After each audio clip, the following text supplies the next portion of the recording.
A college kid, just got out of college, said that Americans need to be there. They need to be there because the Saudis can't do it.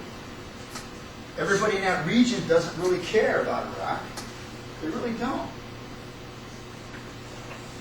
We got to do it. And when my professors used to say, I fought against the Vietnam War, I protested it, they would tell me that. And I said, man, look what you did. The North came down and killed millions. It spread. You know who Pol Pot is? Anybody? Khmer Rouge? The neighbors? He killed 3.5 million of his own. What happened when we bugged out of Korea?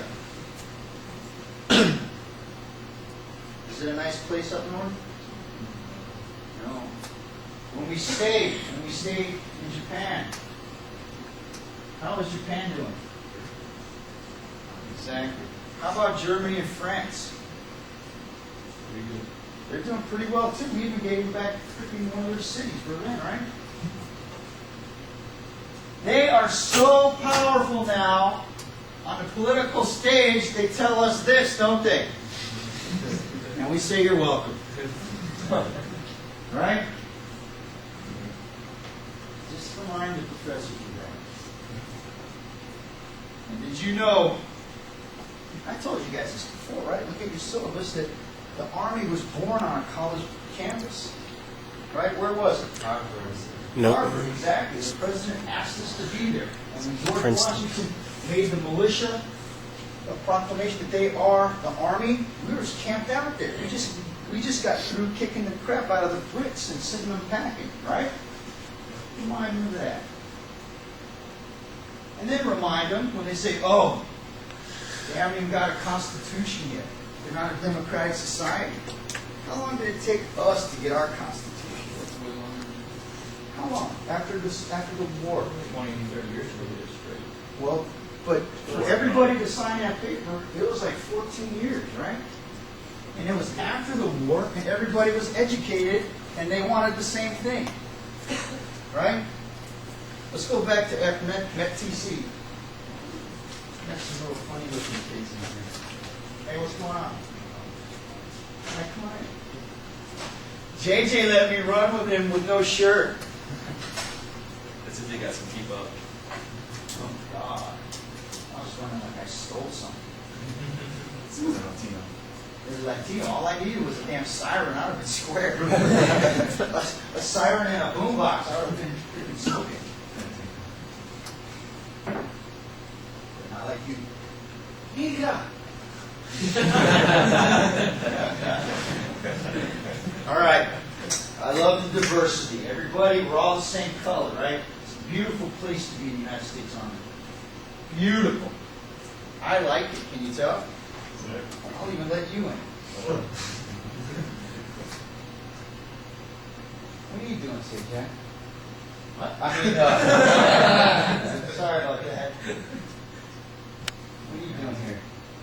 Well, apparently Ross screwed up and I didn't have to come today for counseling. So he get assessed. So I'll give you some counseling.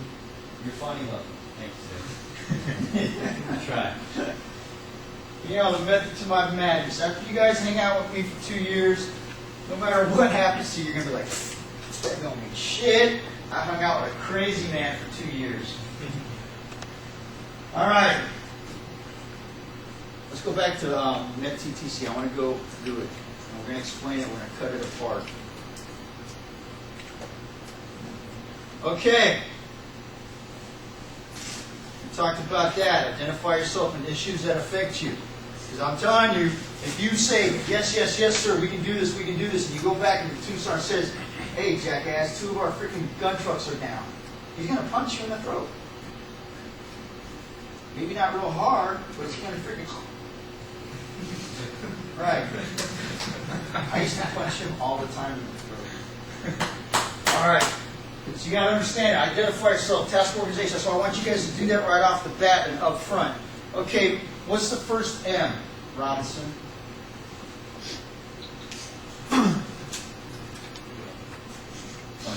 Who's right?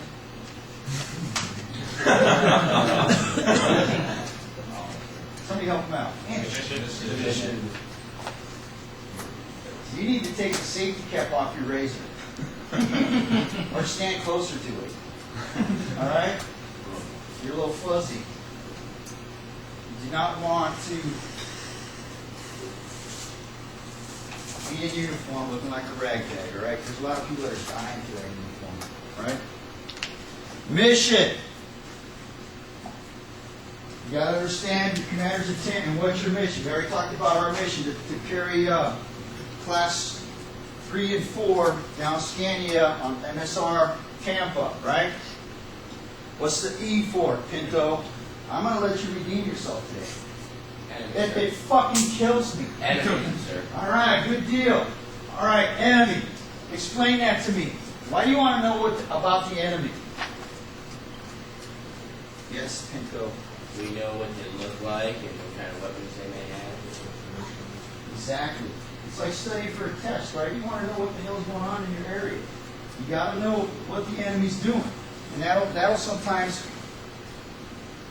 that'll start your planning process. You start thinking through there. What is the enemy doing? Well, on this part of the road, right by this overpass, this choke point, in the last 45 days, there's been 5 IEDs in a 5-meter radius. Is that a true statement? Hell yeah, I read that. And I'm going, why are they still going over there? Because they didn't read the enemy statement, right? They didn't understand what the enemy was doing. And that, because you mitigate stuff, right? If you know in the last 45 days that they've done some crap right here, what are you going to do? You're going to either try to pick out a new route, but how else can we mitigate that? Because what are those IEDs going off?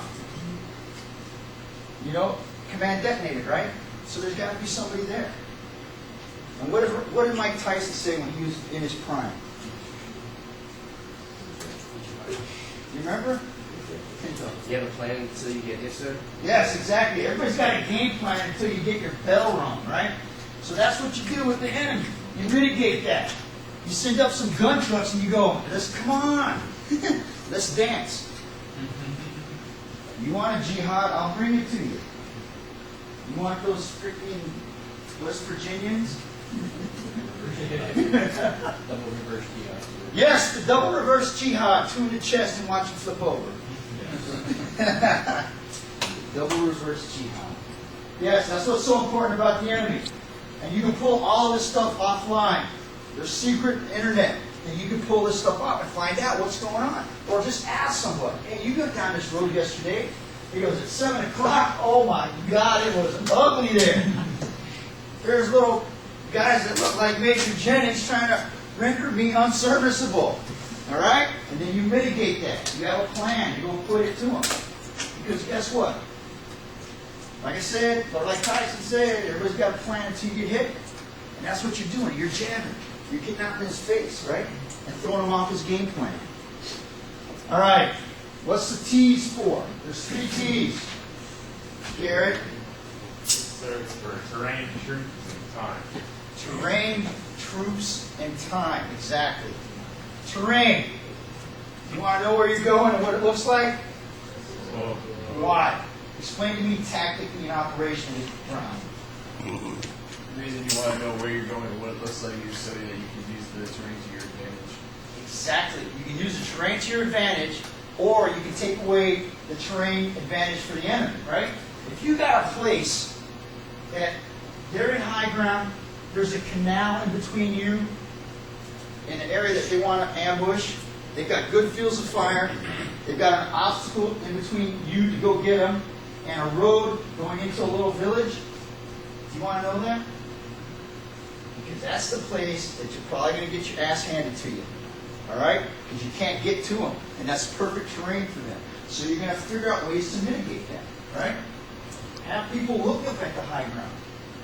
You'll be surprised at people driving around the combat zone with iPods in, with their head firmly up their ass. Seriously. So you need to know that with the terrain. Okay, we talked about what our mission was. You're taking those too. Holy crap.